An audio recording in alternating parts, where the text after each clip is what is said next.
The year is 1849. You're standing in a crowded harbor, the air thick with sweat, sea salt, and desperation. All around, men clutch shovels and wear gold fever in their eyes. You're bound for California, chasing dreams buried in the dirt. But here's the truth. Those dreams are far more likely to kill you than make you rich.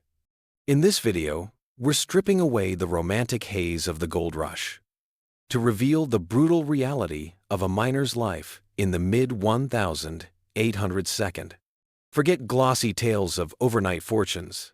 This is about backbreaking labor, deadly diseases, con men, claim jumpers, and a landscape that wanted you dead. This isn't a story about gold. It's a story about grit, survival, and why you probably wouldn't last a day.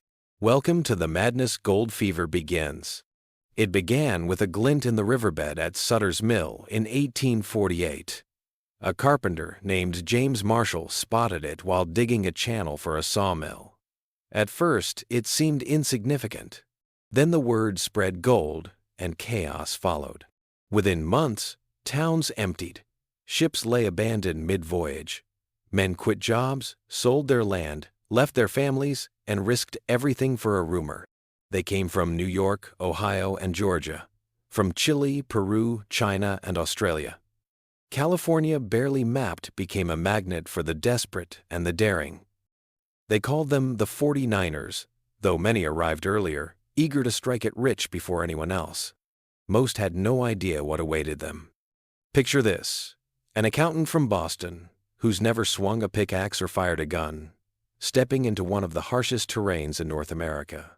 His fine leather shoes sink into dust and mud. His felt hat offers no defense from the Sunday. There are no maps to guide him, no doctor to tend his wounds, no lawman to guard his claim. Why does he come? Because someone said there might be gold in a riverbed 2,000 miles away. That's the key word, might. Gold wasn't scattered everywhere. The easy pickings, the flakes and nuggets you could scoop straight from a stream, were gone within months. After that came endless digging. Most miners didn't find enough to pay for the shovel in their hands. But by the time reality sank in, it was too late. They were already caught in the madness. The journey itself was an ordeal. Overland meant deserts, disease, and the risk of starvation or hostile encounters with native tribes. Around Cape Horn meant 6 months battling storms, rotting food, and sea rot. The Panama shortcut brought the jungle's own hazards, mosquito swarms, fever, and swamps that swallowed the sick. Thousands never reached California at all. Their bodies were left in shallow graves along wagon trails or slid into the ocean with a final prayer. Those who did arrive found rough camps, Sonora, Hangtown, Placerville, where tents and shacks crowded together under a haze of smoke. Fires crackled, dogs fought, voices shouted over one another. Sanitation was non-existent. Law enforcement was a rumor. Women were almost entirely absent. Claim laws existed, but without anyone to enforce them. The only real authority was the man with the larger gun. Disputes ended in threats, stabbings, or bullets. The dead were often left where they fell.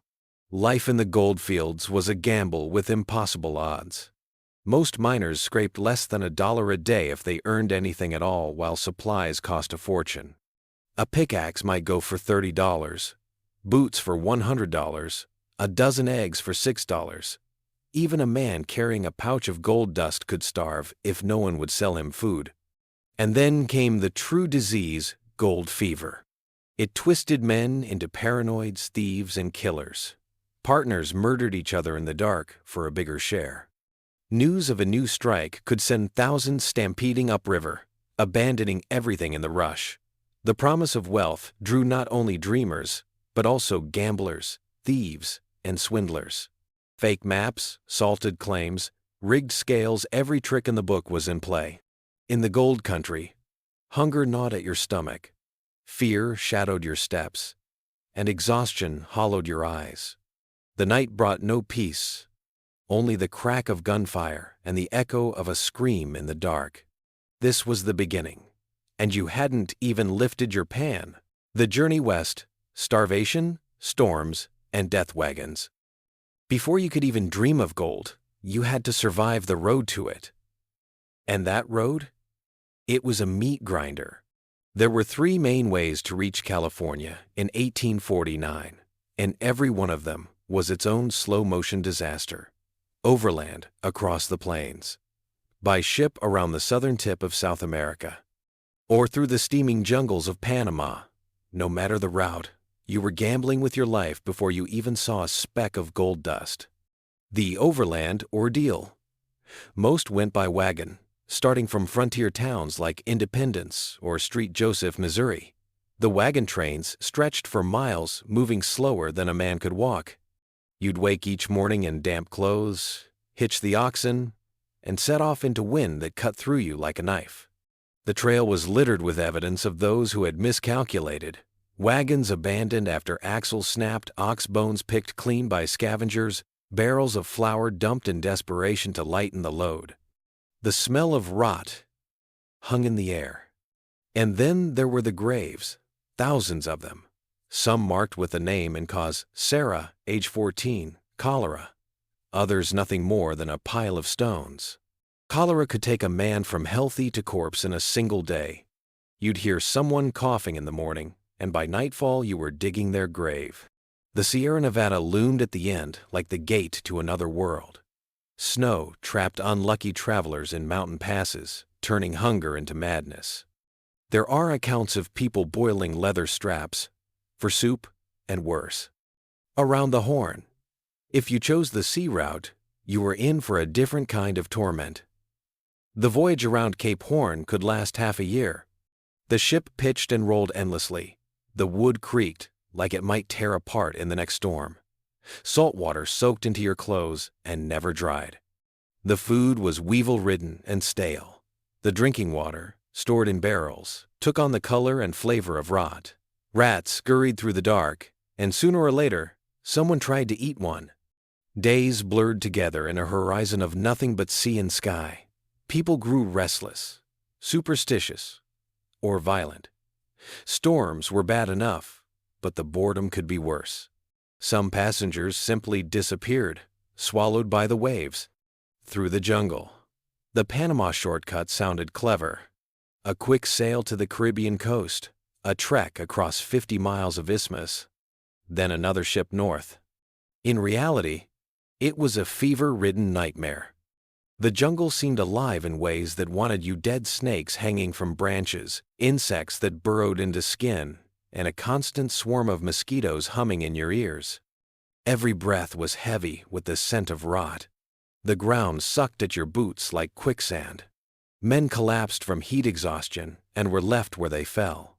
In the rivers, crocodiles waited for the unwary. And when you reached the Pacific side, the misery didn't end. Ships were scarce. Thousands were stuck for weeks in sweltering port towns, surviving on overpriced scraps of food while disease burned through the crowd.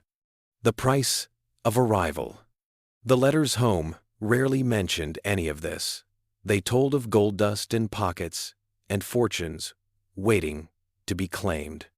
The reality was that many never made it at all, and those who did often arrived gaunt, coughing, and half-broken. Before you could swing a pick, you might have buried a friend, a spouse, even a child. You might have lost everything you owned to the trail or the sea. And yet, after all that, the real struggle life in the mines hadn't even started. A tent for a home living conditions in the mining camps. When you finally arrived in California after months of backbreaking travel, you might have expected some kind of reward: shelter, food, rest. But all you got was a dirt patch and a nightmare made of canvas. Mining camps were never meant to last, and they felt it. Rows of flimsy tents dotted the landscape, flapping in the wind, perched on mud or dust depending on the season. No streets, no infrastructure, just chaos. These were pop-up cities built on desperation, greed, and the hope that just maybe the next pan of gravel would make you rich. Your home was a tent if you were lucky, or just a lean, made of sticks, rags, and whatever refuse was lying around. Privacy didn't exist. Everyone heard everything: arguments, snores, sickness, death. In the summer, your tent turned into an oven. In the winter, it might collapse under the rain or snow. And good luck staying warm when your only blanket was already moldy from river water. And then there were the bugs. Lice, fleas, mosquitoes, and flies swarmed constantly. Every scrap of food brought an army of ants. If you set your boots down for too long, spiders move in. People slept fully clothed to keep the insects from biting raw flesh. Disease came with every bite. There were no toilets, just holes in the ground or nothing at all. You'd see men crouched along the riverbanks or behind trees, trying to keep the waste downstream from camp. It didn't always work. Typhoid and dysentery spread through camps like fire. Coughing fits echoed through the night as men succumbed to fevers in makeshift beds made from pine needles and old sacks. Food? If you weren't cooking for yourself, you were paying through the nose. Flour, beans, and coffee were the staples if you could find them. Meat was rare and usually rancid. Fresh vegetables were a fantasy. And forget about clean water. You drank from the same stream where men washed, panned for gold, and relieved themselves. People came from everywhere: Americans, Mexicans, Chinese, Chileans, Germans, Irish, Australians, all packed into the same ragged camps. That melting pot could either create camaraderie or explode into violence. There were constant fights over claims, cheating, stolen tools, and language barriers. You might wake up to gunshots or screams or not wake up at all. Law was a joke. There were no real sheriffs in most camps, just vigilantes, or whoever had the loudest voice. Disputes were settled with fists, knives, or bullets. Thieves were sometimes whipped or hanged. Other times they just vanished. A mining camp could turn into a lynch mob in minutes, and yet the camps kept growing. There was a strange economy at work in the chaos. Some of the richest people weren't miners, they were the ones who sold to miners. Bakers, blacksmiths, laundry women, whiskey peddlers. One man might barely scrape enough gold to eat. Another might earn a fortune selling shovels. And while the miners slaved over muddy pans and cold creeks, these others slept in cabins and ate salted pork with real utensils. There was no concept of weekends or days off. You worked every daylight hour. Your back broke under sacks of gravel. Your hands blistered from pickaxes. Your lungs filled with dust and your knees ached from crouching in rivers. But if you left your spot for too long, someone else would claim it. And if they found gold there, they wouldn't give it back. Sleep was light, restless, and haunted.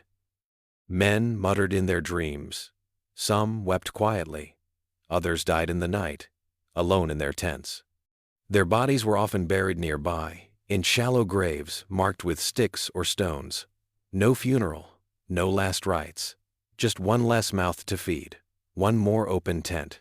It's easy to romanticize the gold rush, the adventure, the promise. But the truth was that most men lived like animals, caked in mud, starving, paranoid, and constantly on edge. There was no comfort, no safety, and no guarantee you'd make it to the next sunrise.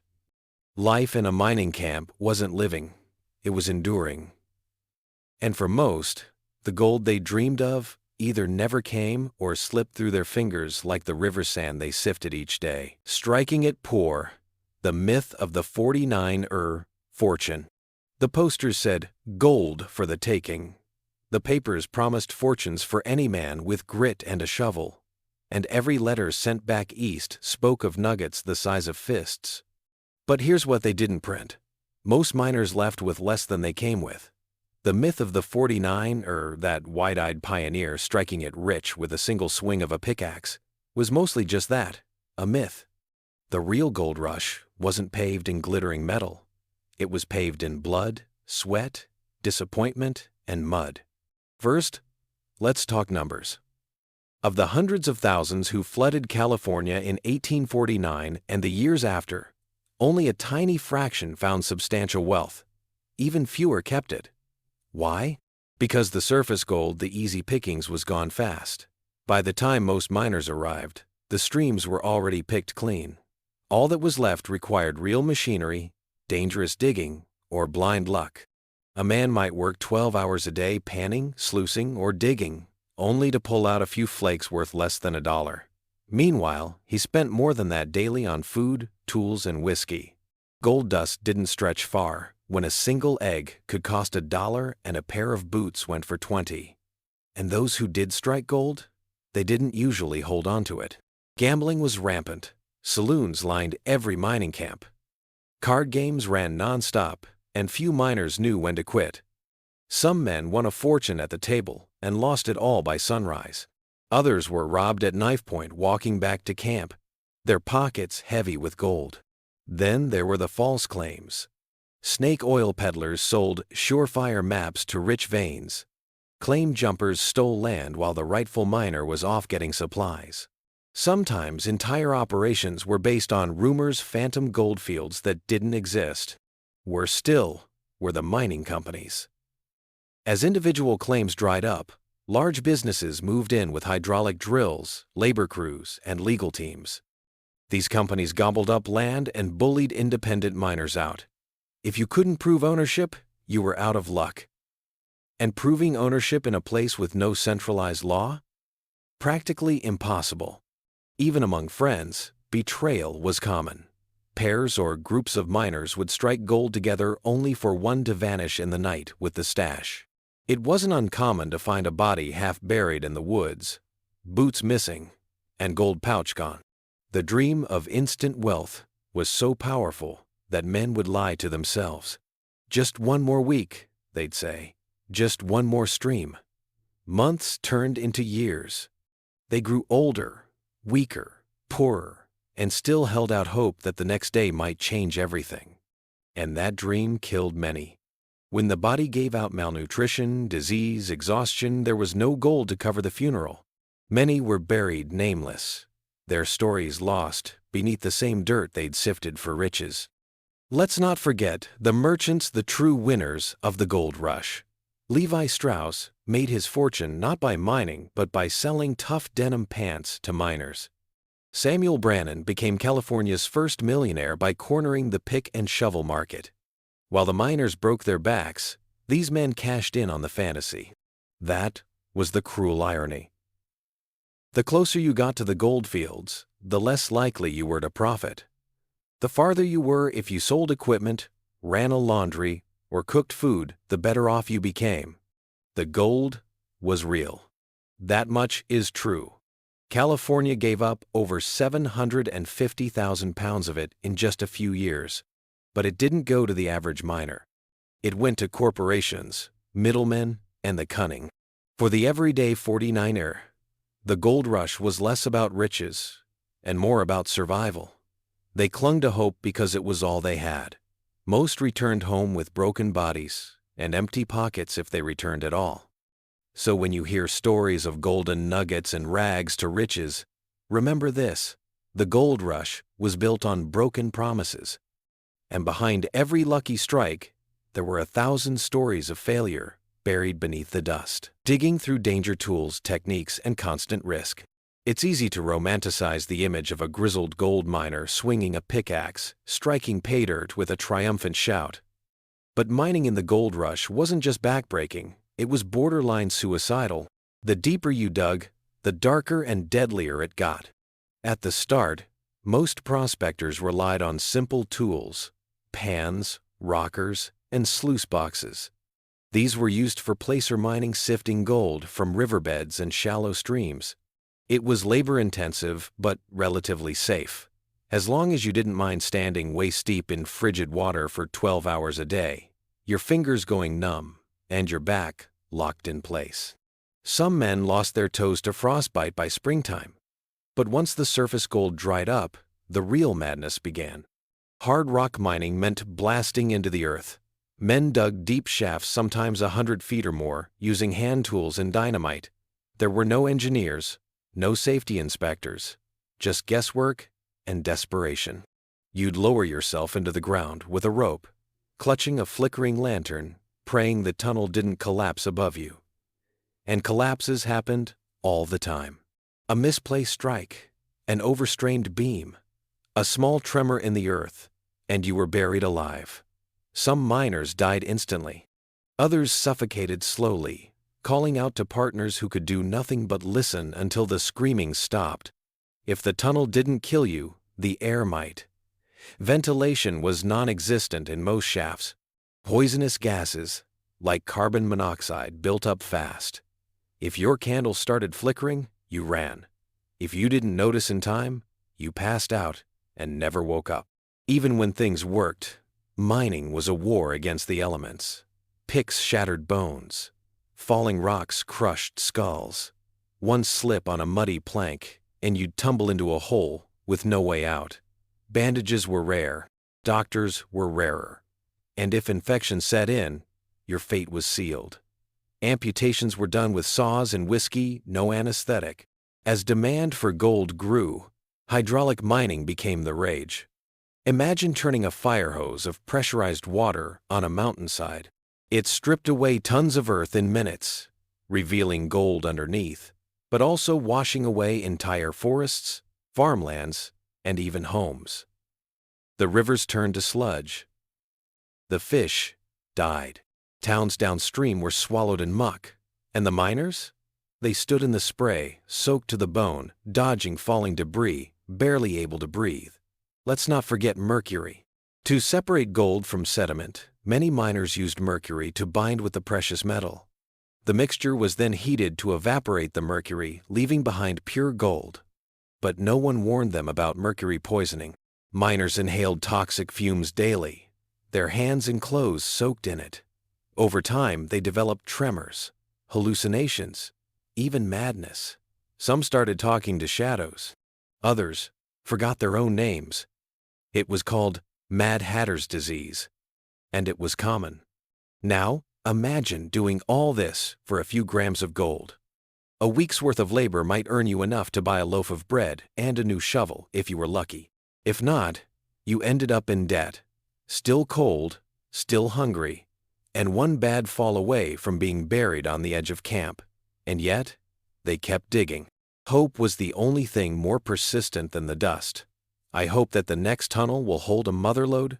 Hope that they wouldn't be the next to vanish in a landslide. I hope that the bone-deep cough wasn't another case of a miner's lung. The slow suffocation caused by years of inhaling dust, mold, and rot. There were no unions, no safety nets, no regulations. If a man died in your crew, you buried him and took his tools. If you died, someone else used your pickaxe by noon. To call it dangerous is putting it mildly. It wasn't a job, it was a daily gamble with death. And every morning you stepped into the mine, you rolled the dice again. So, next time you hear the word miner, don't picture gold and glory. Picture a man descending into darkness with shaking hands, blistered skin, and nothing to lose. Because for most of them, that's all there ever was. The loneliest profession: isolation, madness, and cabin fever. Out on the frontier, surrounded by endless dirt, creaking pine, and echoing silence, a man could go days, sometimes weeks, without seeing another soul. And even in a crowded mining camp, it was possible to be utterly alone. You see, mining wasn't just physically brutal, it was emotionally corrosive. It didn't take long for the wilderness to start eating away at a miner's sanity. At first, there was hope. Every swing of the pick, every shovel full of dirt, came with the dream of striking it rich. But hope has a shelf life. After a few months with nothing but rocks, mud, and bitter cold, reality set in. Most miners were young, single, and poor. They left their families behind, some with promises, others with lies. Letters home took months to arrive, if they arrived at all. And when the mail didn't come, the silence was deafening. News from home: illness, deaths, betrayals was always old by the time it reached them. A man could lose his wife, his child, or his home and only find out a season later. The grief, delayed and isolated, twisted into something darker. The physical isolation didn't help. Camps were miles apart, and travel was dangerous. Bandits, wolves, and weather made sure of that. So even if you wanted company, reaching it meant risking your life. For some, the choice was simple: stay alone, stay alive. Cabins, often hastily thrown together with logs and mud, offered little comfort. They were cramped, smoky, and cold. Firewood ran out fast in winter. Snow would pile up against the door. For days, a miner might be snowed in, with nothing but the wind howling outside and the walls groaning under the weight. That's when the voices started. They called it cabin fever. But that makes it sound almost quaint. What it really meant was slowly unraveling. Talking to your tools. Answering questions no one asked. Laughing at nothing. Screaming at the shadows. In the absence of people, the mind created its own company, and it wasn't always friendly. Some miners turned to alcohol. Whiskey was liquid gold in the camps. Not because it was good, it wasn't, but because it dulled the ache. One sip could silence the ghosts for a few hours, but it came at a cost. Drunken brawls were common.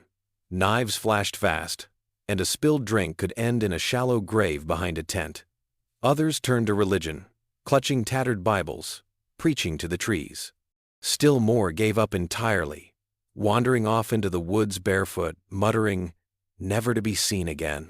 Madness, when it came, didn't always knock, it simply walked in, sat by the fire, and made itself at home. And then there was the paranoia. Gold changed people. Friends became threats. Trust was rare. Sleep with one eye open, they said, and they meant it. Some miners buried their gold at night, then forgot where they hid it. Others built traps, deadfalls, spikes, hidden pits to keep thieves away. A few went further, carrying pistols even in their sleep, waking up swinging in the shadows. The fear was real. Camps had no law, just loose codes of honor. Theft could mean death. But sometimes, the thief was just a friend who happened to look in the wrong direction.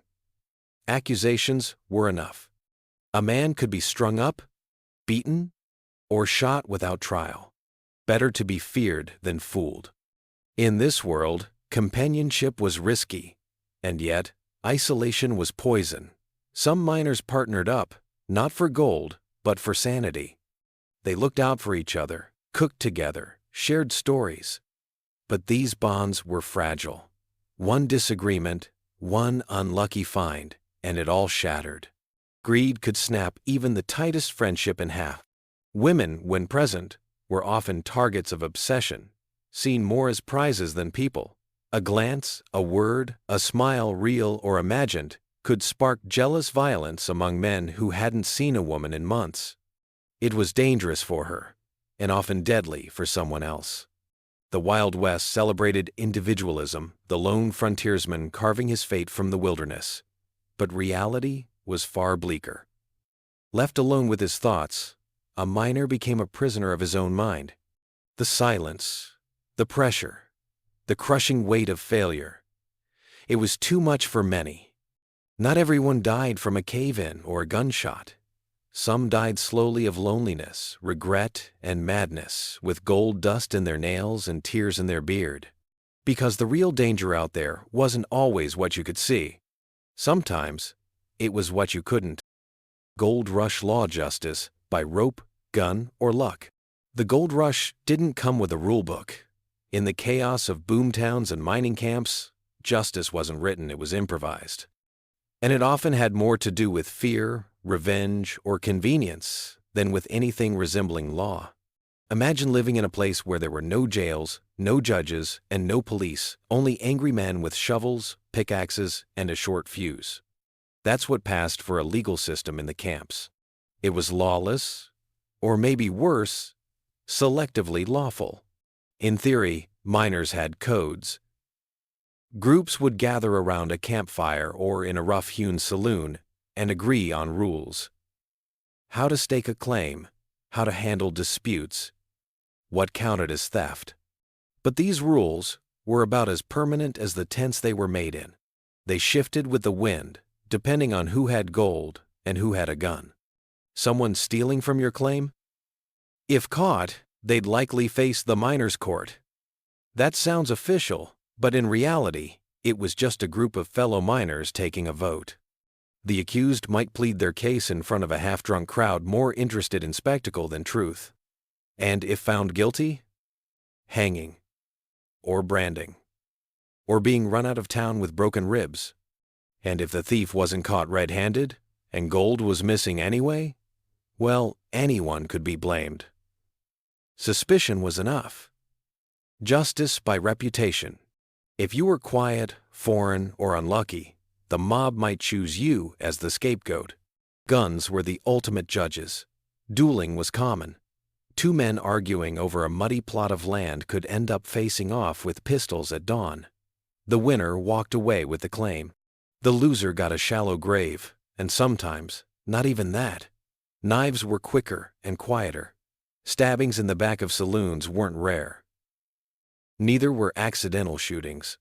People slipped on rocks and fell into rivers all the time, especially the ones who owed someone money.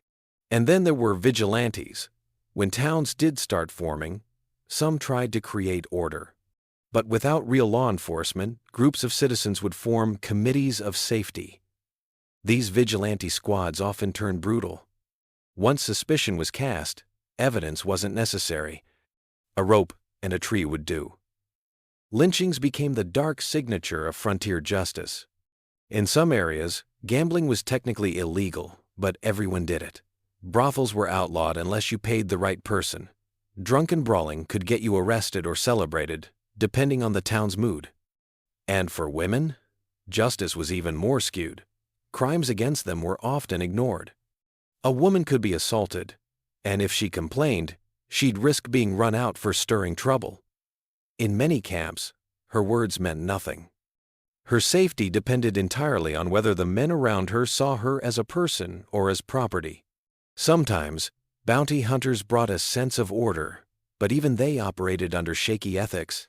If someone wanted you dead and had the coin, the bounty could be written, posted, and claimed before anyone asked whether you were guilty.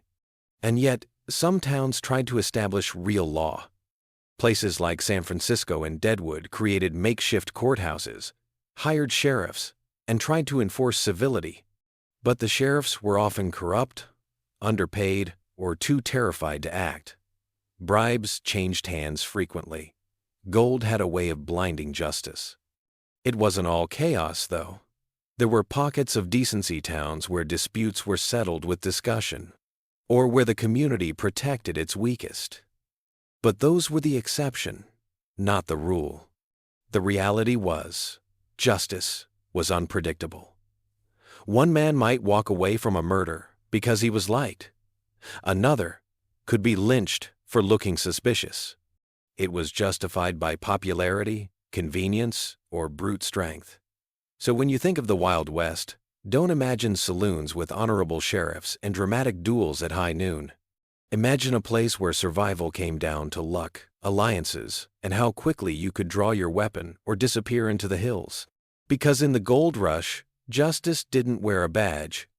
It wore a noose, a pistol, or a grudge. Murder over mud-how greed turned friends into killers. But during the gold rush, a patch of dirt, especially one with a glimmer of promise, was enough to turn friends into enemies, and strangers into corpses. In the beginning, mining claims were staked with nothing more than wooden stakes, stones, or handwritten notes. No fences, no security, no legal protections. Just the hope that the other guy respected your space. But gold had a funny way of blinding men. Let's say two miners, Tom and Elijah, showed up at the same stream. They'd met weeks earlier, maybe even shared a bottle of whiskey. But now, they each spotted flecks of gold in the same bend of the river. Within hours, both men claimed the spot as their own. Words turned into shouts, shouts into fists, and if fists didn't settle it, a gun would. This kind of violence wasn't uncommon. Some miners dug beside their best friends by day and buried them by night. Greed turned men suspicious, paranoid. Every sound in the brush could be someone coming to steal their stash, every handshake could hide a knife. And it wasn't just individuals, entire gangs formed. Groups of well-armed men would patrol areas, claim rivers and ravines, and threaten or kill anyone who got too close. If you stumbled into the wrong gully, it didn't matter what was legal. What mattered was who had more guns. Even within organized camps, greed fed betrayal.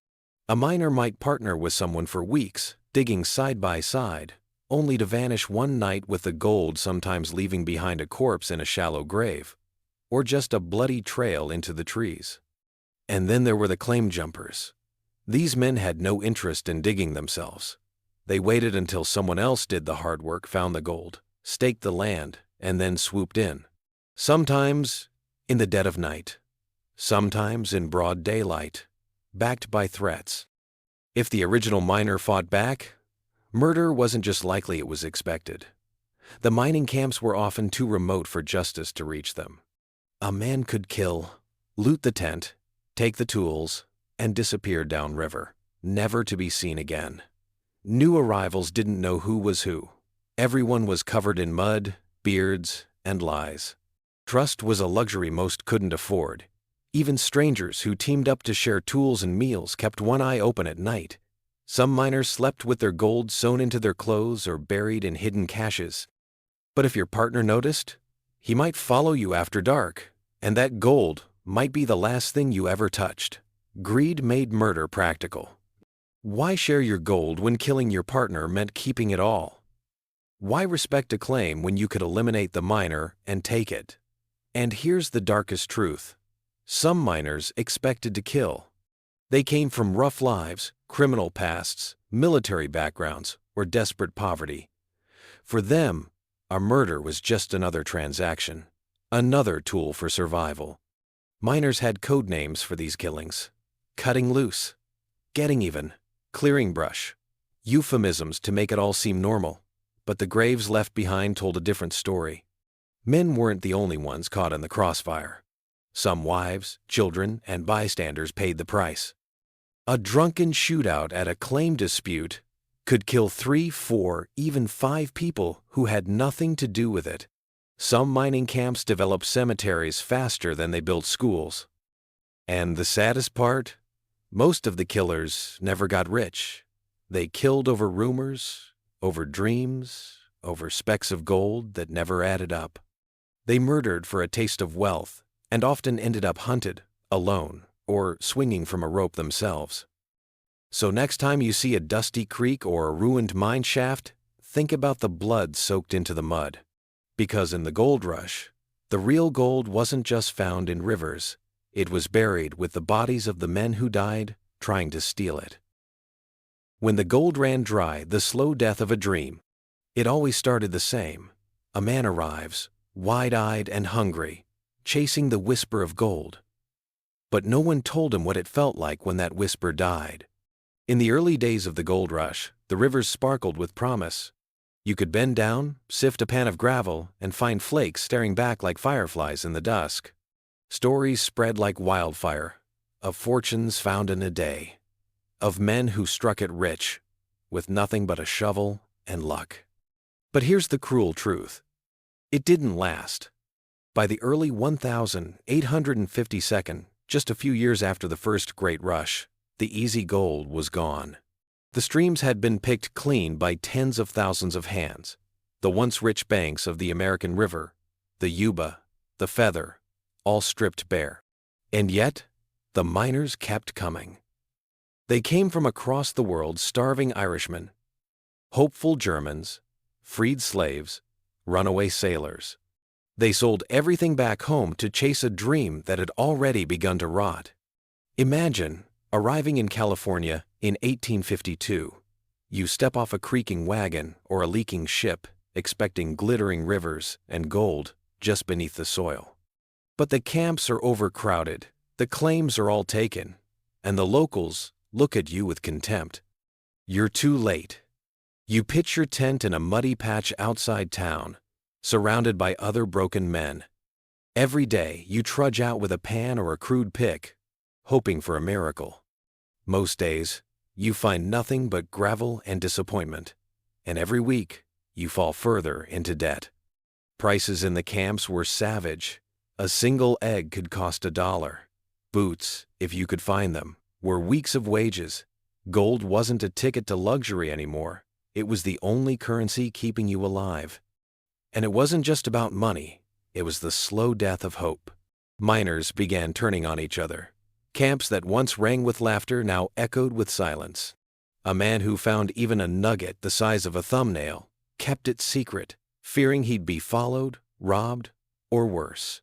Tents emptied out at night, men vanishing into the hills, desperate to find one last untouched stream. Many began drifting north to Oregon, south to Arizona, or east back toward poverty. They called them ghost wagons, filled with men who looked more dead than alive. Some went mad, talking to rocks, convinced gold was hiding just beneath the next ridge. Others sank into alcohol, gambling, and violence. The saloons overflowed, not with joy, but with numbness. Drunken fights broke out over nothing. The graveyards grew. There were no retirement plans for gold miners. When the gold ran dry, so did their lives. Their bodies broke down from malnutrition, cold, and exhaustion. Their spirits shattered from failure. Some took their own lives, leaving behind hastily scribbled notes or nothing at all. And yet, a few couldn't walk away. They became scavengers, rummaging through abandoned claims, sifting through tailings, hoping the previous miner had missed something. They'd work old dirt, inch by inch, hoping to find what no one else had. Most never did. In towns like Hangtown, Nevada City, or Deadwood, you could spot the dry dreamers' men with haunted eyes, still clinging to the myth of gold long after the dream had died. They were ghosts in their own time, pacing the streets, muttering about a big strike just over the next hill. Even nature seemed to mock them. Rivers they once panned with joy now ran sluggish and brown. Hills that once glittered were stripped bare, scarred with the cuts of 1,000 picks. The land had given all it could, and it was tired. The gold rush had burned bright. But like any fire, it left ashes behind. So what was it like when the gold ran dry? It was a death you couldn't bury. Not on the ground, not in the bottle, not in a card game or a fight.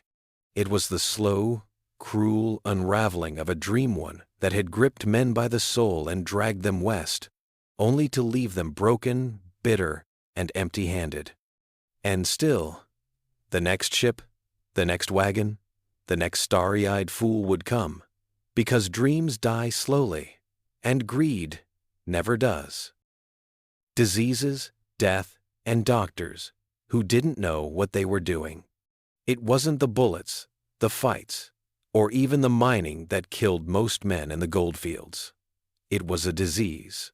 And the worst part? Even if you could find a doctor, which was rare, there was a good chance he'd kill you faster than the illness itself. Let's back up. The gold rush camps were slapped together overnight. One week, it was an empty forest. Next, hundreds of men were sleeping under tarps, eating from tin plates, and digging holes like ants on fire. There were no blueprints, no sanitation systems, no public health inspectors. It was mud, blood, and human waste. People relieved themselves behind tents or in shallow pits that overflowed when it rained. The same stream that provided water for drinking was also where men washed their clothes, and sometimes their open wounds. Cholera and dysentery didn't just visit, they moved in. Imagine this. You wake up in the middle of the night with a stomach ache. By morning, you're vomiting and have violent diarrhea. Your friends think it's bad meat. By noon, you're too weak to stand. By sunset, your body is limp and pale, dead. In less than 24 hours, cholera could kill you faster than a gunfight. And yet, men kept drinking from the same polluted streams. Why? Because there was no alternative. Water was scarce. Clean water was non-existent. And boiling water? That took fuel, which cost money. Everything costs money. Typhoid fever, influenza, pneumonia, tuberculosis. The goldfields were a buffet for every disease that thrives on dirt, filth, and desperation. And then there were the doctors. Most weren't doctors at all, just con men with a satchel full of bottles and a practiced air of authority. Anyone with a bit of medical jargon and a sharp suit could pass as a physician. Treatments were medieval. Bleeding a patient was still in fashion. Got a fever? Let's open a vein. Feeling weak? Here's a spoonful of mercury. Yes, mercury, a toxic metal. It was a standard prescription in the 1802nd, sold under names like Blue Mass or Calomel. People didn't just suffer from disease, they suffered from their cure. Surgeries were done without anesthesia, not because it wasn't available, but because many frontier doctors didn't believe in it. They thought pain was a necessary part of healing. Or worse, they just didn't know how to use it. Picture lying on a wooden table while a half-trained man with blood-stained tools saws through your leg. No antiseptic, no morphine, just a bottle of whiskey to bite on. If the surgery didn't kill you, infection would. Gangrene was rampant. Cuts and blisters turned black. Skin peeled. Flesh rotted. Limbs ballooned with pus. There were no antibiotics. A simple splinter could cost you a hand. Women in the camps fared no better. Childbirth was often fatal. Midwives were rare, and medical help non-existent. If a woman bled too much, or if the baby got stuck, there was nothing anyone could do but pray and wait. The graveyards filled fast. And they weren't just for the old. In many mining towns, the average age of death was under 40. Some didn't even make it to 30. Wooden crosses lined the outskirts of the camps, dozens of them, often unmarked. Even burial was haphazard. Sometimes the bodies were wrapped in blankets and dropped into shallow graves. In the worst cases, they were just left on the outskirts for the animals. There was no time. No one wanted to dig a hole in frozen ground after a 14-hour mining shift. The phrase "died of exposure" became common. That was a polite way of saying someone froze to death, collapsed from exhaustion, or simply faded in the night without anyone noticing. And yet, every new wagon train brought more. They came for gold, but found disease, mud, and death waiting instead. The irony? Many back home thought they were living the dream. Families received letters filled with exaggeration or outright lies. No one wanted to admit they were sick, broke, and afraid. Pride kept them silent. Until the letters stopped coming. So, no, it wasn't just the hard labor, the gambling, or the gunslinging that made the gold rush brutal. It was the quiet, creeping killer of disease. It was the quack doctor with a dull knife. It was the filthy stream and the crowded tent and the cough that never went away. And it was the realization that, for all your gold-hunting glory, you could die just as easily from a stomach bug as from a bullet. Lawless land vigilantes, lynch mobs, and crooked sheriffs. There's a myth that the Wild West was ruled by lawmen with shiny badges and long mustaches. But in the gold rush towns, that wasn't the reality. If anything, the law was just another gamble, another coin toss, in a world already spinning off its axis. Most mining camps had no sheriffs, no jails, no judges, no laws, really. Just a handful of men with guns, a loose sense of frontier justice, and a short fuse. When fights broke out, which they often did, it wasn't the law that intervened. It was whoever had the most bullets. You see, gold made people paranoid. If a man struck it rich, even for a day, he became a walking target. Friends turned to thieves. Strangers followed him back to camp.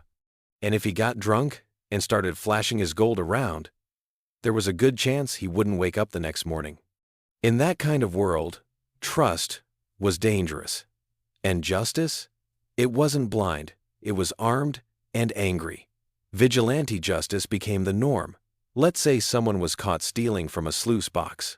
Maybe he was innocent, maybe not. Either way, the mob didn't care. The miners would surround him, shout over each other, and within minutes, a rope would appear. There'd be no trial, no evidence, and no defense.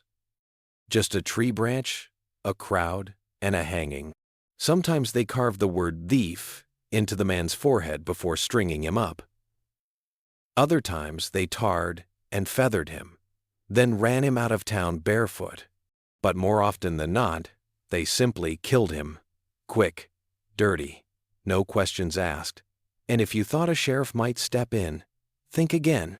The few sheriffs who did exist in gold rush towns were often former outlaws themselves, hired not because of their moral standing, but because they knew how to shoot and weren't afraid to use it. Some took bribes. Others ran protection rackets. Many were drunk half the time. One sheriff in a booming mining town was infamous for locking people up, then stealing their gold while they sobered up in the jail, if there even was a jail. Sometimes, jail meant being chained to a wagon wheel or tossed in a pit.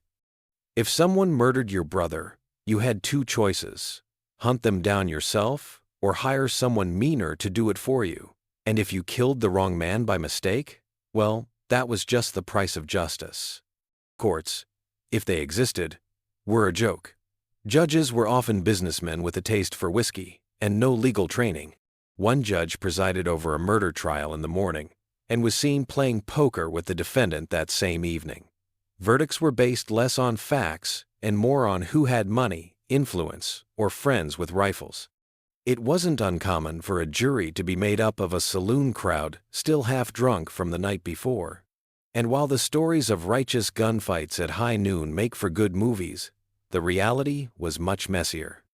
Most killings were sudden, cowardly, done in the dark or from behind. A man might step out of a tent and catch a bullet in the chest without ever seeing who fired it. Disputes over land claims, poker debts, or stolen equipment often ended in blood. And the body dragged out to the edge of camp, buried if someone had the time. More often, just left for the buzzards. But perhaps the cruelest irony of all, those who tried to do things by the book, who waited for justice instead of taking it, were often the ones who ended up dead. Being patient, being fair, was seen as a weakness. And in the gold rush, weakness was fatal. Some towns did eventually get real law enforcement. Courts were built, jails established. But by then, the damage was done. The culture of distrust and violence had taken root. Even as towns tried to civilize, the ghosts of vigilante justice still haunted the saloons and alleys. Because once you live in a place where justice comes from the barrel of a gun, it's hard to believe in anything else. So, if you were a miner in the gold fields, don't expect justice to protect you. Expect a world where the loudest voice wins, where mobs make the rules, and where the law is just another shadow lurking behind a swinging saloon door. Gamblers, drunks, and saloons, the dangerous nights after digging. If the days in the gold fields were brutal, the nights were outright treacherous. After a long, punishing shift with pickaxe and pan, most miners didn't retreat to peace and quiet. They headed straight for the saloon, the beating, chaotic heart of every mining camp. You could smell it before you saw it.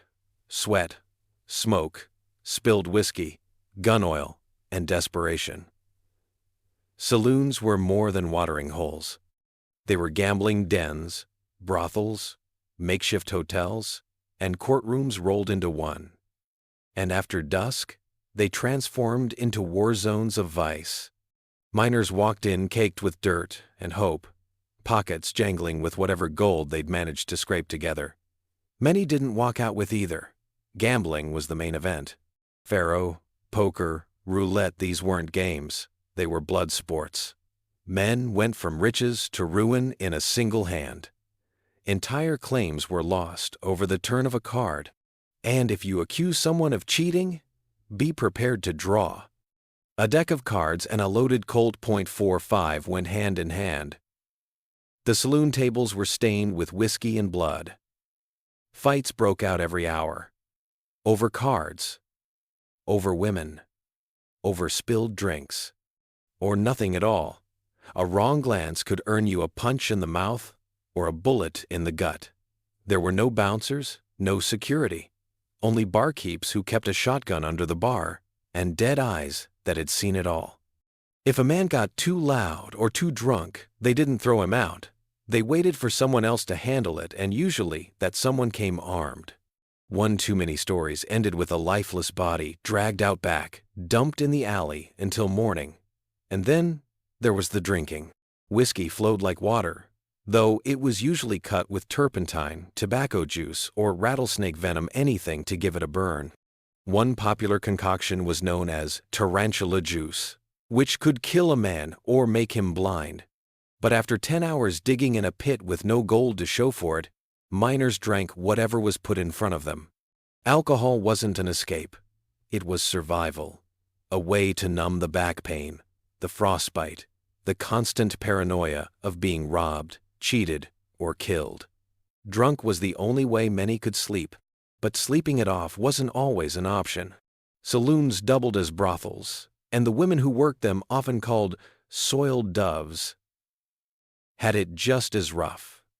Many were teenagers, or runaways, or former wives, with nowhere else to go. They earned their living in back rooms lit by oil lamps, servicing miners who hadn't bathed in weeks. Their safety depended on the whims of drunken strangers. Some were under the protection of saloon owners. Others were entirely on their own. Violence against them was common. Reporting it was useless. There was no police station, no safe haven. Just another drink, another stranger, another night. And while the image of piano music and rowdy dancing lives on in westerns, the reality was far bleaker. Most saloons were dimly lit shacks with warped floors and sour-faced regulars. Entertainment came in the form of shouting matches, knife fights, and the occasional traveling performer desperate enough to play for drink tickets. Still, men flocked to them, because in the saloon you didn't have to pretend. You didn't need to hold on to hope. You could lose it all in a haze of whiskey and wake up with a black eye, empty pockets, and a hangover that could kill a mule. And yet, come nightfall, they'd be back. Because the saloon was the only place where a miner could feel powerful, if only for a moment. In a world that took everything from you, the saloon gave you something: noise, firelight, and the illusion that you weren't alone. That illusion was dangerous. But for many, it was the only thing keeping them from falling apart completely. So next time you imagine the gold rush under starlit skies and fortune waiting just beneath the dirt, remember this. Once the sun went down, survival wasn't about digging anymore. It was about making it through the night in a saloon, where the stakes were just as high and far deadlier. Medical horrors, injury, infection, and quack doctors. You didn't need to get shot in the chest or crushed in a mine to die in the gold rush. Sometimes it took nothing more than a splinter, a twisted ankle, a bad tooth. Because in the 1850s, in the heart of the wilderness, the real killer wasn't violence, it was infection. There were no hospitals, no reliable doctors, just whatever man in town claimed he knew how to set a bone or pull a tooth. And often, he was also the bartender. If you broke your leg in a landslide or gashed your arm on rusted metal, you were at the mercy of medicine that hadn't changed much since the Middle Ages. Amputations were common and performed with little more than a saw, a bottle of whiskey, and 2 men to hold you down. Anesthesia? If you were lucky, a slug of moonshine or a whiff of chloroform might dull the agony, but most endured the sound of their own flesh being hacked apart while fully awake. Infection often followed, and death wasn't far behind. Some doctors were genuine in their intentions. Many were not. Traveling quacks sold miracle tonics out of wagons, colored water spiked with cocaine, opium, or turpentine. Bottles with fancy labels promised to cure everything from blood poisoning to heartbreak. The truth? They often made things worse. Toothaches were another nightmare. Dental hygiene was laughable, and rotten teeth were extracted with pliers, usually by blacksmiths or general store owners. The infection that followed was often fatal. There was a reason they called it mouth death. And if you came down with something like dysentery, typhoid, or consumption, what we now call tuberculosis, your odds weren't great. Clean water was a rarity. Miners drank straight from streams fouled by human waste and animal corpses, Latrines were shallow holes near camps. Flies carried disease from mess hall to bedroll. Once sickness hit a mining camp, it spread like wildfire. The dead were often buried quickly sometimes, too quickly. There are accounts of fevered men being mistaken for corpses and nearly buried alive, only to wake under a pile of dirt or inside a coffin. Even minor injuries could be fatal. A fingernail torn off in a fight, a small cut from a rusted pickaxe. With no antibiotics, sepsis crept in silently. Red lines crawled up limbs like death's roadmap. And by the time someone realized the danger, the body was already shutting down. What passed for surgery was terrifying. Tumors were cut out with kitchen knives. Gangrenous flesh burned away with hot irons. A broken jaw might be wired with fence scrap. Survival depended less on skill and more on luck and pain tolerance. Women didn't fare much better. Childbirth was a gamble in the best of conditions, but in a dirt floor tent, in the middle of nowhere, it was a bloody, dangerous miracle.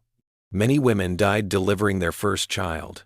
Many babies never saw daylight. There were no midwives, no sterile tools, just linen soaked in whiskey and whispered prayers. And yet, the belief in frontier medicine persisted. Maybe because there was no other choice. Maybe because hope dies slower than the body. The truly desperate tried everything: bleeding, leeching, mercury treatments. One popular cure-all was blue mass, a pill laced with mercury that slowly poisoned you from the inside out. It made your teeth fall out and your mind unravel, but people still took it. In the camps, a man could survive a duel, but die from a shaving nick. The irony was cruel. Life didn't end in some cinematic blaze of gunfire. It faded out in silence, in a filthy cot behind the saloon, with a high fever and no one left to mourn you. That's the real horror of medicine during the gold rush.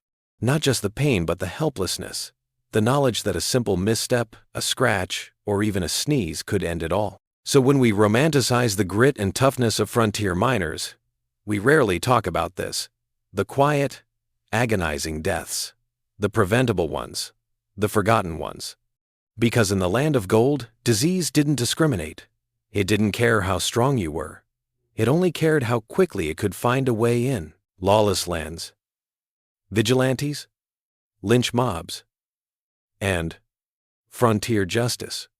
Imagine a place where the law was as unpredictable as the wind, where justice wore a bandana over its face and came riding into town with a rope in hand. That was the American West during the gold rush. When you entered the camps and settlements that sprang up overnight around gold veins, you were stepping into a world where judges were few, jails were empty, and the mob ruled with cold efficiency. Lawlessness wasn't a breakdown of order, it was the default. A man could steal a horse in the morning and swing from a tree by dusk. No trial, no defense, just a group of miners shouting, "String him up!" There were sheriffs, yes. But often, they were just as corrupt, or as powerless, as the criminals they were meant to stop. In many towns, the only real authority was a group of self-appointed vigilance committees. These were citizens who claimed to represent justice, but often acted out of fear, paranoia, or revenge. The most infamous? The San Francisco Committee of Vigilance. In 1851, they formed to purge the city of undesirables, a vague category that could include gamblers, drunkards, or simply people with the wrong accent. They arrested over 90 men, hanged several in public, and deported others without trial. Their gallows stood like a grim monument to order. But outside major cities, things were even more brutal. In remote mining towns, a thief might be dragged into the town square and forced to confess. Sometimes he'd be made to ride the rail tied to a sharp wooden beam and carried through town to jeers and beatings. Other times, punishment came faster. The rope, the tree, the silence. Justice served. There were no appeals, no due process, just suspicion, accusation, and action. And false accusations were common. In the chaos of mining life, where fortunes were lost and tempers were short, A man might be lynched over a rumor, one missing nugget of gold, one unproven whisper, and the crowd became executioners. Some were guilty, many were not. And then there were the professional criminals, bandits, claim jumpers, and road agents. Men like Tom Bell, who organized one of California's first outlaw gangs, robbing stagecoaches and escaping jails with ease. Or Rattlesnake Dick, whose name alone made travelers clutch their rifles tighter. The gold rush turned ordinary men into legends or monsters. But justice wasn't always about crime. It was about fear. Miners feared losing their gold, their claims, their lives. So they acted first and never asked questions. The result was a system built on vengeance. In some towns, vigilante trials became public spectacles. Crowds gathered to watch accused men plead for their lives. Children peeked from behind skirts. Vendors sold food. And when the verdict came always guilty, it was followed by a hanging. Noose around the neck, body dropped from a hastily built scaffold. Applause. Then everyone went back to digging. And not all vigilante justice was aimed at robbers or killers. Sometimes it was fueled by prejudice. Chinese miners, Mexican workers, Native Americans, anyone seen as foreign could become a target. Their claims were seized, their bodies beaten or left swinging as a warning to others. Justice in the gold rush was personal. It was emotional. It was terrifying. Women weren't spared either. If accused of theft, cheating, or even promiscuity, they could be whipped or publicly humiliated. In some towns, a scarlet letter was painted on doors or worn on clothes. Reputation was everything, and it was fragile. The irony? Some vigilantes believed they were saving civilization, that their brutal methods were necessary to tame the wild frontier. And maybe they were right. Maybe without them, anarchy would have reigned completely. But at what cost? Innocent men died. Entire communities lived in fear. And the line between justice and murder blurred until no one could tell the difference anymore. Eventually, the state stepped in. Courts were established. Jails were built. Lawmen were trained. But by then, the culture of frontier justice was deeply rooted.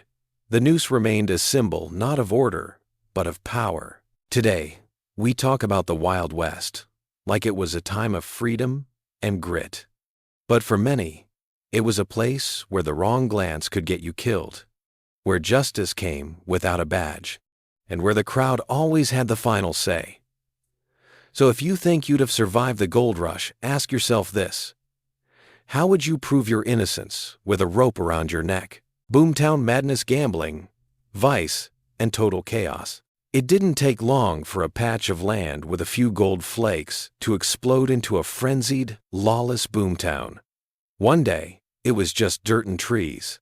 The next, canvas tents, makeshift saloons, smoke rising from hastily lit campfires, and crowds of strangers, all chasing the same glittering dream. But what they found wasn't just gold, it was madness. Welcome to the boomtowns of the gold rush. Places like Deadwood, Bodie, and Columbia, towns that rose almost overnight and pulsed with so much energy, vice, and desperation that they felt like the edge of the world because they were. Men didn't come here for peace or community. They came for fortune, and when gold was found, chaos followed. No planning, no government, just thousands of fortune seekers crammed together, living in shacks, tents, or sleeping under wagons. And when the sun went down, that's when things got dangerous. At the center of it all was the saloon. Not just a bar, it was the town hall, the casino, the brothel, the courtroom. In one smoky room, you could see a poker game break into a gunfight. A dance girl performs on a beer-soaked table, and a preacher screams damnation at drunkards, all within minutes of each other. Whiskey was cheap and strong, the kind that could kill your liver and your judgment in one gulp. And the more a miner drank, the more reckless he became. Drunken brawls were daily rituals. Some ended with fists. Others ended with blood on the floor. Gambling wasn't just entertainment, it was a way of life. Wages from the dig site were lost in a single hand of faro or blackjack. Games ran for hours, sometimes days. Cheating was common, but being caught wasn't worth the risk. Card sharps were beaten, shot, or tossed out onto the muddy streets. And if you won big, you'd better be ready to fight your way back to your shack or die trying. Then there were the brothels. Sex work thrived in boomtowns, and the women who worked in those brothels were both sought after and scorned. Some were independent, running their own businesses. Others were trapped by circumstance or coerced by violence. They operated from behind curtains or upstairs rooms, and they made more money than most miners if they survived long enough. But make no mistake, life for these women was brutal. Disease spreads quickly. Abuse was common. Respect was non-existent. And when a brothel burned down, often mysteriously no one investigated. It was just another night in town, and amid the vice and violence, there was an eerie sense of normalcy. Children played in the streets while gunshots rang out nearby. Merchants sold pickaxes next to gambling halls. Churches were built across from saloons. It was as if everyone knew they were living in madness, but no one could afford to stop. Boomtowns didn't have jails, at least not at first, so disputes were settled with fists, knives, or bullets. Justice was quick and cruel. A cheating gambler might find himself hogtied in the middle of the street. A thief could be stripped, whipped, or hanged, depending on the crowd's mood. And yet, these towns kept growing. Why? Because where there was gold, there was hope. And where there was hope, people would risk anything: sanity, safety, even their souls. For every prospector who struck it rich, a dozen more sank into poverty. But that one story of fortune kept them all digging. It fed the madness. And when the gold dried up, the towns died just as fast as they'd risen. Buildings abandoned, doors swinging in the wind, empty whiskey bottles littering the dirt streets. Ghost towns overnight. What was left behind wasn't just broken dreams, it was a legacy of chaos. The boomtowns of the gold rush weren't built to last. They were explosions of human desire, burning hot and fast, leaving nothing but smoke and stories behind. So if you ever imagine yourself walking into one of these towns, remember, the gold was real. But so was the danger, the darkness, and the madness waiting behind every swinging saloon door. Disease, rot, and death, the hidden killers of the gold rush. If the gold rush didn't kill you with gunfire or frostbite, it had another weapon: disease. Silent, slow, and merciless. Long before miners ever feared bandits or cave-ins, it was rot festering in their guts, their wounds, and their lungs that claimed them by the thousands. Let's be clear. Hygiene in the gold fields was almost non-existent. Sanitation was a luxury no one had time for when chasing gold. Makeshift latrines overflowed, water sources were polluted with animal waste and human filth, and the same stream used for washing pans was often used for drinking, bathing, and dumping the dead. It wasn't a matter of if you got sick, it was when and how bad. Cholera swept through camps like wildfire. One contaminated water source, and dozens of men were gone within a week. Their bodies convulsed with vomiting and diarrhea until they collapsed, dehydrated and helpless. No hospitals, no medicine. Just a tent, some hope, and maybe a friend to dig your grave. Dysentery and typhoid were just as common, and just as deadly. They thrived in filth and stress, two things every miner had in abundance. Miners lived off salted meat, hardtack, and beans, washed down with whiskey and swamp water. Nutrition wasn't even a thought. And without enough vitamins, diseases like scurvy rotted away gums, joints, and energy. Teeth fell out, legs swelled, wounds wouldn't heal. And then there were the injuries. A pickaxe slips. A mine wall caves in. A hand gets crushed under a wagon. In today's world, that's a trip to the ER. In the 1850s, it was the start of infection. Gangrene moved fast, blackening limbs, producing a stench so foul it could clear a tent. Amputation was the only hope, and even that was done with a saw. a bottle of bourbon, and someone to hold you down while you screamed. There were no antibiotics, no antiseptics. The surgical instruments used on one man were often wiped on a rag and used on the next. Doctors, when they were around, worked more like butchers. Many were self-taught, or frauds altogether. In the cold, it was a killer in its own right. In higher elevations, winter storms rolled in fast. Miners froze in their tents or got caught between camps without enough food.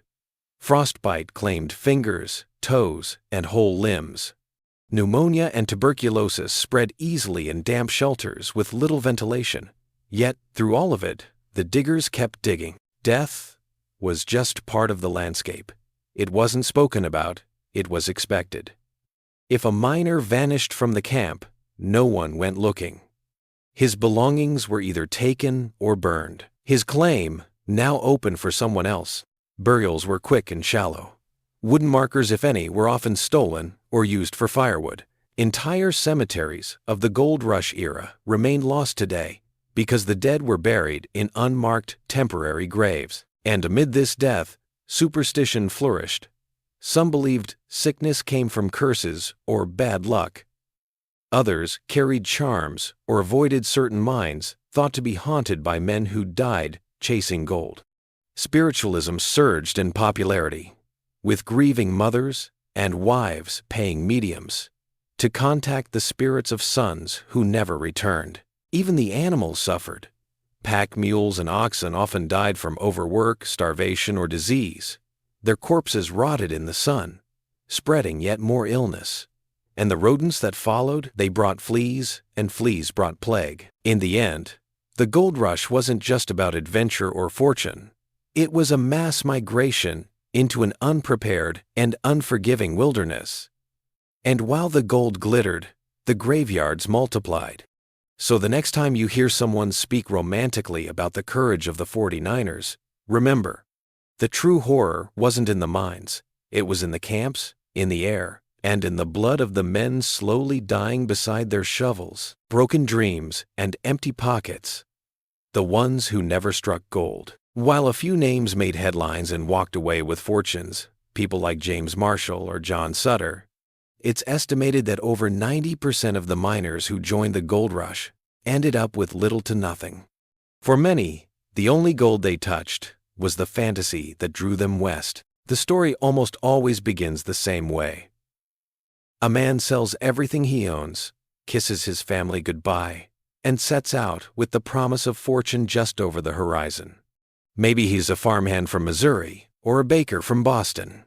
He's heard the rumors. Gold, just sitting in the riverbeds, free for the taking. He dreams of striking it rich in a week, of sending money back home, of returning east with fine clothes, a pocket watch, maybe even his own land.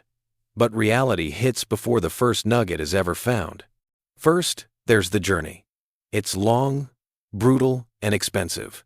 Whether he takes the overland route across deserts and mountains, or sails around Cape Horn and through the tropics, he's spending months in transit. Many never even make it to California. Illness, robbery, and starvation weed out thousands before they ever pick up a shovel. And when he finally does arrive, he's too late. The richest surface gold is already gone, scooped up in the earliest months by those who just happen to be in the right place at the right time. What's left requires digging, sifting, and blasting in equipment he can't afford. His claim might be worthless. He works it anyway, dawn till dusk, fighting other desperate men for a chance at something, anything, those sparkles. But the gold doesn't come. Days turn into weeks. Food becomes a luxury. Most live off beans, sourdough bread, and boiled coffee grounds. His boots wear through. His tools break. Winter comes, and with it, snow and hunger. He huddles under a makeshift shelter canvas over tree limbs, listening to the wind howl like a banshee. And every day, he sees it happen. Men leave. They get sick. They go mad. Some drink themselves into oblivion. Others take their own lives, the weight of failure too heavy to bear. Graves dot the hillsides, some with crude markers, most without. But maybe he's stubborn. Maybe he keeps going. He tries another claim, then another. Still nothing.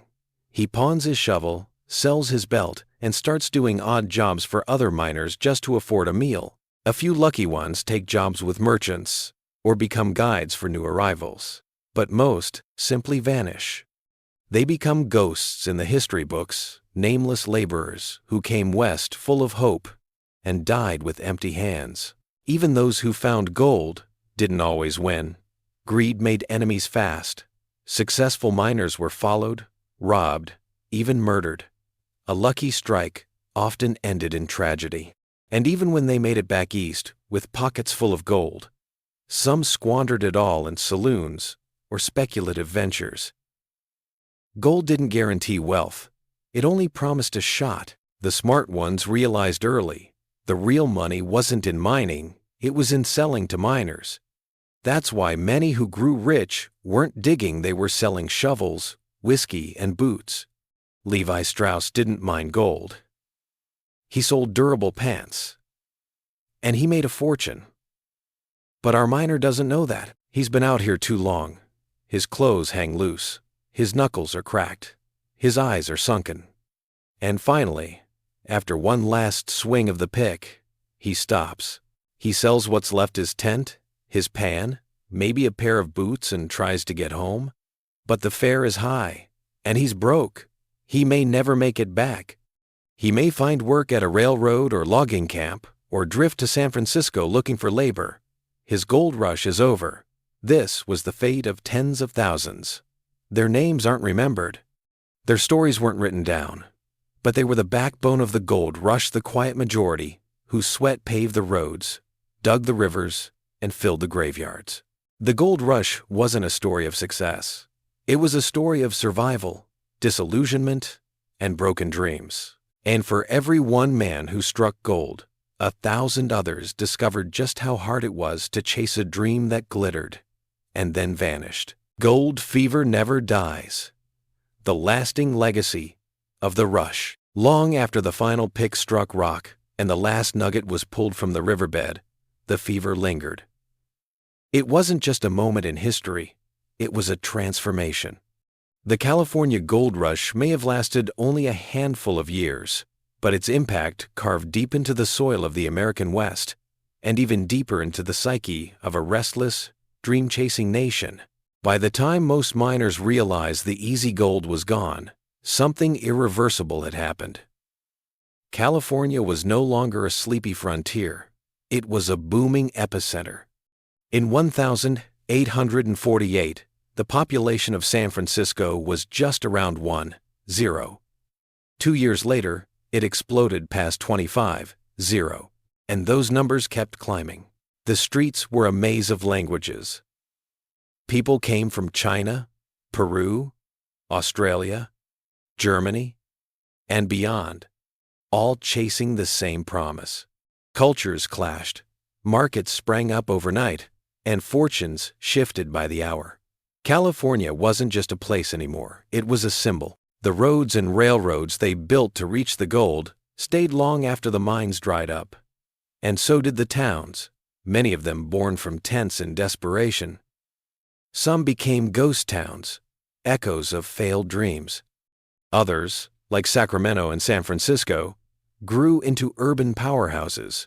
But the legacy wasn't just architectural, it was psychological. The gold rush embedded a powerful idea into the American mythos: that you could drop everything, take a risk, and maybe, just maybe, strike it rich. It glorified risk-taking. It praised ambition, even if it ended in ruin. For every failed miner, there were 10 more who packed their bags thinking, "But I'll be the one." This fever didn't fade with the 1850s. It jumped time zones and latitudes: the Klondike in Alaska, the Black Hills in South Dakota, the Australian outback. Gold fever metastasized across the globe. Governments changed. Banking systems shifted. Paper currency now had to account for sudden influxes of precious metal. In the U.S., debates about free silver and the gold standard raged on into the late 19th century. The glitter of gold shaped national policy. And for native populations, the fever spelled catastrophe. As white settlers pushed deeper into indigenous lands, drawn by rumors of untapped wealth, violence escalated. Treaties were broken, land was stolen. Entire communities were displaced or wiped out. The gold didn't just pay for saloons and railroads, it paid for genocide. Still, the legend persisted. Western novels romanticized the miners' grit. Hollywood polished it, added spurs and six-shooters, and turned pickaxes into props. The reality, the hunger, frostbite, back-breaking labor, and mass graves was often left out. But listen closely to those stories. That desperate glint in the eyes of the characters, the longing to find something buried, something that would change everything in an instant. That's the legacy of gold fever. And it never really went away. Even today, amateur prospectors pan rivers in California, Alaska, and the Rockies.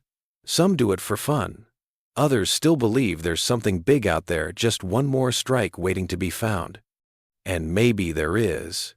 But more often, it's not gold people are looking for. It's the same thing they chased in 1849. Hope. A shot at reinvention. A chance to escape the ordinary.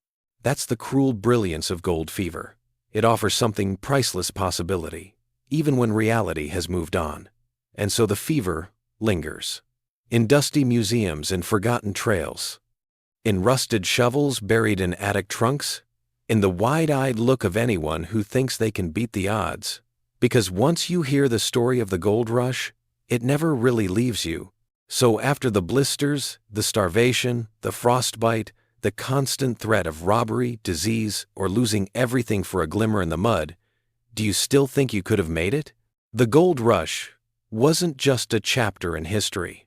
It was a furnace that burned away weakness, a place where hope and greed collided, where a handful of legends were made, and countless others were swallowed by the dirt before they ever saw a single flake of gold.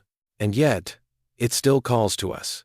Because deep down, we all want to believe we'd have been one of the lucky ones, that we'd strike it rich, that we'd survive. But now you know the truth. You wouldn't have lasted a day. Thanks for reading. If you enjoyed wading through the mud and madness of the gold rush, hit like, subscribe, and tell us which forgotten corner of history we should dig up next. Until then, keep digging.